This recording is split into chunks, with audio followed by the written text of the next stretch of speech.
Chief Master Sergeant Scott Luff, Chief Enlisted Manager for the 445th ASTS here at Wright-Patterson Air Force Base.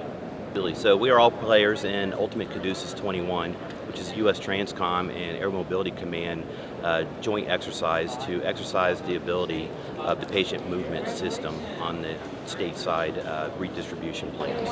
The exercise is intended to simulate a peer or near peer encounter where we suffer or have large numbers of casualties that need to be redistributed throughout the United States, because the system becomes overwhelmed to where any one single point in the United States cannot handle the number of casualties.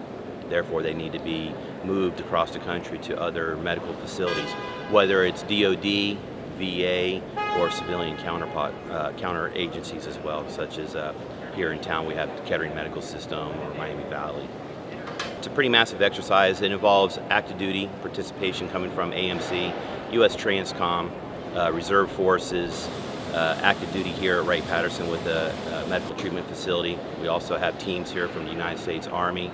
We have representatives from the DHA. It also involves the VA and FEMA as well.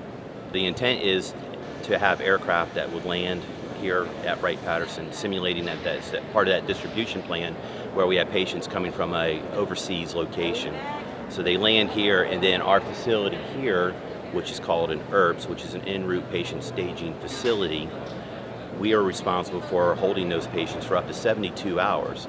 And if they're beyond our capability of care, such as they're very critically wounded patients, then we move them to a higher definitive care location, such as a hospital either here on base or to a joint facility that's off base to take care of those critically wounded.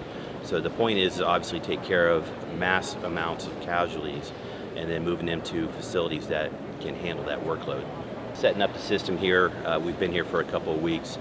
From the reserve perspective that I can speak to, we have representatives of the 445th Airlift Wing, the 932nd from out of Scott, and the 944th from out of Luke, and then coming together to be total force partners with our active duty counterparts here with the 88. We've pulled together as a team and able to set up this facility, which we can hold 50 patients if we needed to.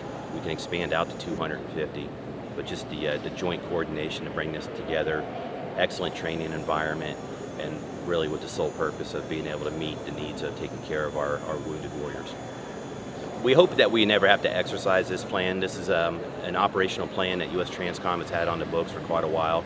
In the event that this event was to ever take place, we hope that it doesn't. But by doing this training activity, we find out how well is it going to work, what would be the capacity of the throughput of the amount of patients that we could handle, and then what is the plan to distribute them throughout the United States, because we could never take care of an order of magnitude of thousands of patients if that was to ever occur.